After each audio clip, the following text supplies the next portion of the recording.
बोलो शिव पुराण की जय। बोलो शिव पार्वती माता की जय। ओम नमः शिवाय। स्वागत है आपका हमारे चैनल में। आज हम सुनेंगे शिव पुराण की एक अद्भुत और रहस्यमयी कथा, जिसमें भगवान शिव की बारात को देखकर माता मेनका भय से मूर्छित हो गई थी। आखिर ऐसा क्या हुआ था, जानने के लिए वीडियो को अंत तक जरूर देखें। हर हर महादेव। हिमवान द्वारा शिव जी की बारात का स्वागत और अभिनंदन किया। माता मेनका ने नारद को बुलाकर सभी बारातियों का परिचय पूछा, लेकिन जब उन्होंने भगवान शिव और उनके विचित्र गणों को देखा तो वे भय से कांप उठी। चलिए बिना देरी के अब हम शुरू करते हैं शिव पुराण की ये अद्भुत कथा। हिमवान द्वारा शिव की बारात की अगवानी तथा सबका अभिनंदन एवं वंदन। मेनका नारद को बुलाकर उनसे बारातियों का परिचय पाना तथा शिव और उनके गणों को देखकर भय से मूर्छित होना। ब्रह्मा जी कहते हैं, तदंतर भगवान शिव ने नारद के हिमांचल के घर भेजा। वे वहां के विलक्षण सजावट देखकर दंग रह गए। विश्वकर्मा ने भी विष्णु, ब्रह्मा आदि समस्त देवताओं तथा नारद आदि ऋषियों की चेतन सी प्रतीत होने वाली मूर्तियां बनाई थीं। उन्हें देखकर महर्षि नारद चकित हो उठे। तत्पश्चात हिमांचल ने महर्षि को बारात बुला लाने के लिए भेजा। साथ ही उन्हें बारात की अगवानी के लिए मैनाक आदि पर्वत भी गए। तदंतर विष्णु आदि देवताओं तथा आनंदित हुए अपने गणों के साथ भगवान शिव हिमालय नगर के समीप सानंद आ पहुँचे। गिरिराज हिमवान ने जब यह सुना कि सर्वव्यापी शंकर मेरे नगर के निकट आ पहुँचे हैं, तब उन्हें बड़ी प्रसन्नता हुई। तदंतर उन्होंने बहुत सा सामान एकत्र करके पर्वतों और ब्राह्मणों को महादेव के साथ वार्तालाप करने के लिए भेजा। स्वयं भी बड़ी शक्ति के साथ वे प्राण प्यारे महेश्वर का दर्शन करने के लिए गए। उस समय उनका हृदय अधिक प्रेम के कारण द्रवित हो रहा था और वे प्रसन्नता पूर्वक अपने सौभाग्य की सराहना करते थे। उस समय समस्त देवताओं की सेना को उपस्थित देख हिमवान को बड़ा विस्मय हुआ और वे अपने को धन्य मानते हुए उनके सामने गए। देवता और पर्वत एक दूसरे से मिलकर बहुत प्रसन्न हुए और अपने आप को कृतकृत मानने लगे। महादेव जी को सामने देखकर हिमालय ने उन्हें प्रणाम किया। साथ ही समस्त पर्वतों और ब्राह्मणों ने भी सदा शिव की वंदना की। वे वृषभ पर आरूढ़ थे। उनके मुख पर प्रसन्नता छा रही थी। वे नाना प्रकार के आभूषणों से विभूषित थे और अपने दिव्य अंगों के लावण्य से संपूर्ण दिशाओं को प्रकाशित कर रहे थे। उनका असली अंग अत्यंत महीन, नूतन और सुंदर रेशमी वस्त्र से सुशोभित था। उनके मस्तक का मुकुट उत्तम रत्नों से जटित होने के कारण बड़ी शोभा पा रहा था। वे अपनी पावन प्रभा का प्रभाव करते हुए हंस रहे थे। उनका प्रत्येक अंग भूषण बने हुए सर्पों से युक्त था तथा उनकी अंग कांति बड़ी अद्भुत दिखाई देती थी। दिव्य कांति के संपन्न उन महेश्वर की सुरेश्वर गण हाथ में चमर लिए सेवा कर रहे थे। उनके बाएं भाग में भगवान विष्णु थे और दाहिने भाग में मैं था। मैंने देवराज इंद्र थे, पीछे इंद्रराज इंद्र थे और अन्य देवता आदि भी पीछे तथा अगल बगल में विद्यमान थे। नाना प्रकार के देवता आदि उन लोक कल्याणकारी भगवान शंकर की स्तुति करते जाते थे। उन्होंने स्वेच्छा से ही दिव्य शरीर धारण कर रखा था। वास्तव में वे एक साक्षात परब्रह्म परमात्मा, सबके ईश्वर, उपासकों को मनोवांछित वर देने वाले, कल्याणमय गुणों से युक्त, प्राकृत गुणों से रहित, भक्तों के अधीन रहने वाले, सब पर कृपा करने वाले, प्रकृति और पुरुष से भी विलक्षण तथा सच्चिदानंद स्वरूप थे। उनके दर्शन के पश्चात हिमवान ने भगवान शिव के वाम भाग में अच्युत श्री हरि दर्शन किया, जो नाना प्रकार के आभूषणों से विभूषित हो विनतानंदन गरुड़ की पीठ पर विराजमान थे। मुने, भगवान के दाहिने भाग में उन्होंने 4 मुखों से युक्त महाशोभाशाली तथा अपने परिवार से संयुक्त मुझ ब्रह्मा को देखा। भगवान शिव के सदा ही अत्यंत प्रिय इन दोनों देवेश्वरों का दर्शन करके परिवार सहित गिरिराज ने आदर पूर्वक प्रणाम किया। इसी प्रकार भगवान शिव के पीछे तथा अगल बगल में खड़े हुए दीप्तिमान देवता आदि को भी देखकर गिरिराज ने उन सबके सामने मस्तक झुकाया। तत्पश्चात शिव की आज्ञा से आगे होकर हिमवान अपने नगर को गए। उनके साथ महादेव जी, भगवान विष्णु तथा स्वयंभू ब्रह्मा भी मुनियों और देवताओं सहित शीघ्रता पूर्वक चलने लगे। मुने, उस अवसर पर मैना के मन में भगवान शिव के दर्शन की इच्छा हुई, इसलिए उन्होंने तुमको बुलवाया। उस समय भगवान शिव से प्रेरित होकर उनका हार्दिक अभिप्राय पूर्ण करने की इच्छा से तुम वहां गए। मैना तुम्हें प्रणाम करके बोले, मुने, गिरजा के होने वाले पति को पहले मैं देखूंगी। शिव का कैसा रूप है, जिनके लिए मेरी बेटी ने ऐसी उत्कृष्ट तपस्या की है। तात, उस समय भगवान शिव भी मैना के भीतर से अहंकार को जानकर श्री विष्णु और मुझ से अद्भुत लीला करते हुए बोले।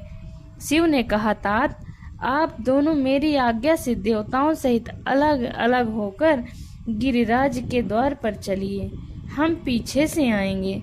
यह सुनकर भगवान श्री हरि ने सब देवताओं को बुलाकर वैसा करने के लिए कहा।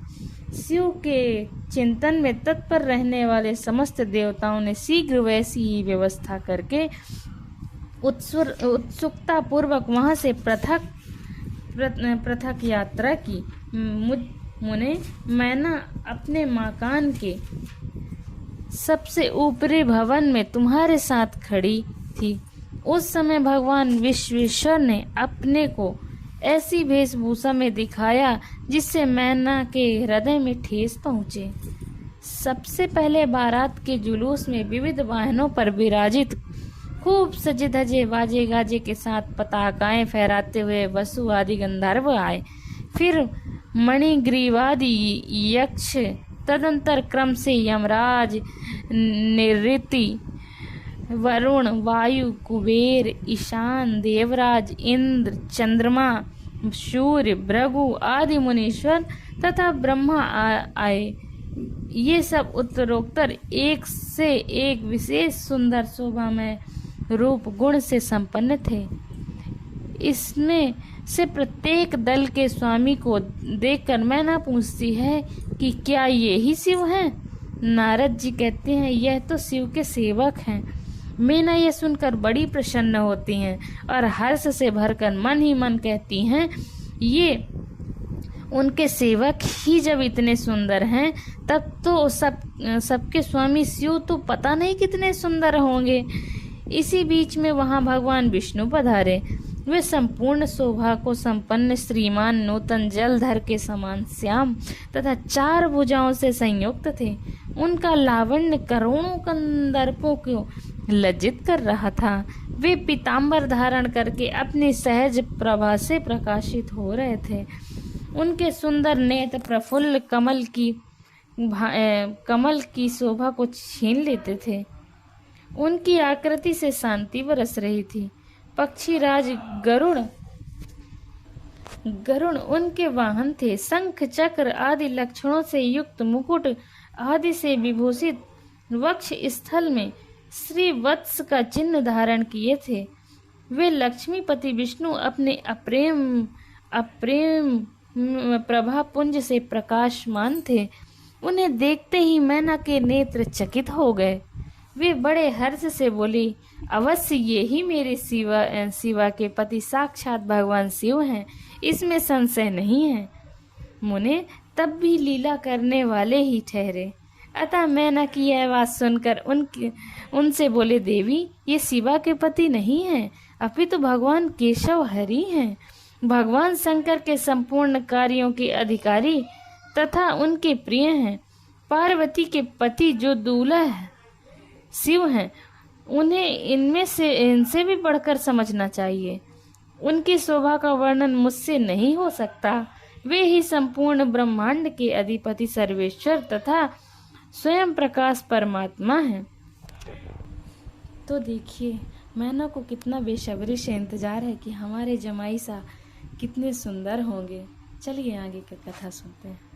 ब्रह्मा जी कहते हैं, नारद, तुम्हारी इस बात को सुनकर मैना ने उन शुभ लक्षणा उमा को महान धन वैभव से संपन्न, सौभाग्यवती तथा सुंदर तथा तीनों कुलों के लिए सुखदायिनी माना।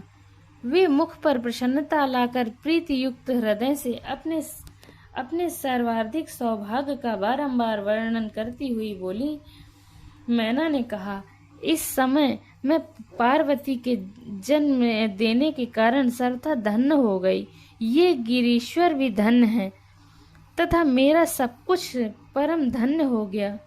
जिन जिन अत्यंत तेजस्वी देवताओं और देवेश्वरों का मैंने दर्शन किया है, इन सब के जो पति हैं, वे मेरी पुत्री के पति होंगे। उनके सौभाग्य का क्या वर्णन किया जाए। भगवान शिव को पति रूप में पाने के कारण पार्वती के सौभाग्य का 100 वर्षों से भी वर्णन नहीं किया जा सकता।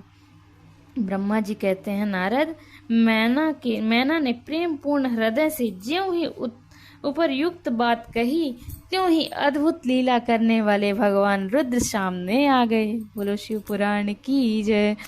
तात उनके सभी गण अद्भुत तथा मैना के अहंकार को चूर्ण करने वाले थे। भगवान शिव अपने आप को माया से निर्लिप्त और निर्विकार दिखाते हुए वहां आए। मुने, उन्हें आया जान तुमने मैना को शिवा के पति का दर्शन कराते हुए उनसे इस प्रकार कहा, सुंदरी, देखो ये साक्षात भगवान शंकर हैं, जिनकी प्राप्ति के लिए शिव ने वन में बड़ी भारी तपस्या की थी। शिवा ने वन में बड़ी भारी तपस्या की थी। तुम्हारे ऐसा कहने पर मैना ने बड़ी प्रसन्नता के साथ अद्भुत आकार वाले भगवान महेश्वर की ओर देखा। वे स्वयं तो अद्भुत थे ही, उनके अनुचर भी बड़े अद्भुत थे। इतने में ही रुद्रदेव की परम अद्भुत सेना भी आ गई, जो भूत प्रेत आदि से संयुक्त तथा नाना गणों से संपन्न थी। उनमें से कितने भी बवंडर का रूप धारण करके आए थे, कितने भी पताका की मर्मस ध्वनि के समान शब्द करते थे। किन्हीं के मुंह टेढ़े थे तो किसी अत्यंत कुरूप दिखाई देते थे। कुछ बड़े विकराल थे, कहीं का मुंह दाढ़ी मूछ से भरा हुआ था, कहीं लंगड़े थे तो कोई अंधे, कोई दंड और पास धारण किए हुए थे तो कहीं के हाथों में मुदगर थे। कितने भी अपने वाहनों के उल्टे चला रहे थे। कोई सींग, कोई डमरू तो कोई गोमुख बजाते थे। गढ़ों में से कितने के तो मुंह ही नहीं थे, कितने के मुख पीठ की ओर लगे थे और बहुतों के बहुतेरे मुख थे। इस तरह कोई बिना हाथ के थे, किन्हीं के हाथ उल्टे लग रहे थे और किन्हीं के हाथ से हाथ थे। कितने ही नेत्र थे, किन्हीं के बहुत से नेत्र थे, किसी के नेत्रहीन थे, किन्हीं के सिर ही नहीं थे और किन्हीं के बहुत खराब सिर थे, किन्हीं के कान ही नहीं थे और किन्हीं के बहुत से कान थे। इस तरह सभी गण नाना प्रकार की वेशभूषा धारण किए हुए तात वे विकृत आकार वाले अनेक प्रबल गण बड़े वीर और भयंकर थे। उनकी कोई संख्या नहीं थी। मुने, तुमने अंगुली द्वारा रुद्र गणों को दिखाते हुए मैना को कहा, वरानने, तुम पहले भगवान हर के सेवकों को देखो, फिर उनका भी दर्शन करना। उन असंख्य भूत प्रेत आदि गणों को देखकर मैना तत्काल भय से व्याकुल व्याकुल हो गईं। उन्हीं के बीच में भगवान शंकर भी थे, जो निर्गुण होते हुए भी परम गुणवान थे। वे वृषभ पर सवार थे।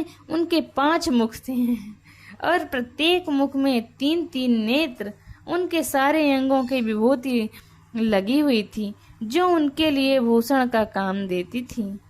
मस्तक पर जटा, जूट और चंद्रमा का मुकुट, 10 हाथ और उनमें से एक के कपाल लिए, शरीर पर बाघंबर का दुपट्टा और हाथ में पिनाक और त्रिशूल, आंखें भयानक आकृति विकराल और हाथी की खाल का वस्त्र। यह सब देखकर शिवा की माता बहुत डर गईं, चकित हो गईं, व्याकुल होकर कांपने लगीं और उनकी बुद्धि चकरा गई। इस व्यवस्था में तुमने अंगुली से दिखाते हुए उनसे कहा, यही हैं भगवान शिव। तुम्हारी यह बात सुनकर सती मैना दुख से भर गई और हवा के झोंकों में खाकर गिरी हुई लता के समान तुरंत भूमि पर गिर पड़ी।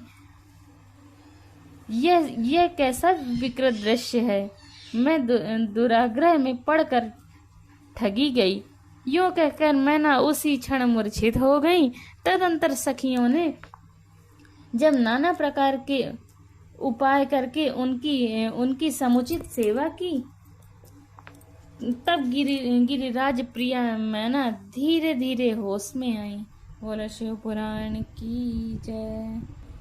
हर हर महादेव। ये थी शिव पुराण की रुद्र संहिता का अध्याय 41वां, 42वां और 43वां अध्याय संपूर्ण हुआ। तो भक्तों, यह थी शिव पुराण की अद्भुत कथा। अगर आपको यह कथा पसंद आई हो तो वीडियो को लाइक किया करें, शेयर करें और हमारे channel Yogita Dwivedi God and nature lover को सब्सक्राइब जरूर करें। कमेंट में जरूर लिखें हर हर महादेव। फिर मिलेंगे अगली कथा पे, अगले अध्याय पे। तो वीडियो को लाइक जरूर करें। हर हर महादेव। जय शिव शंभो।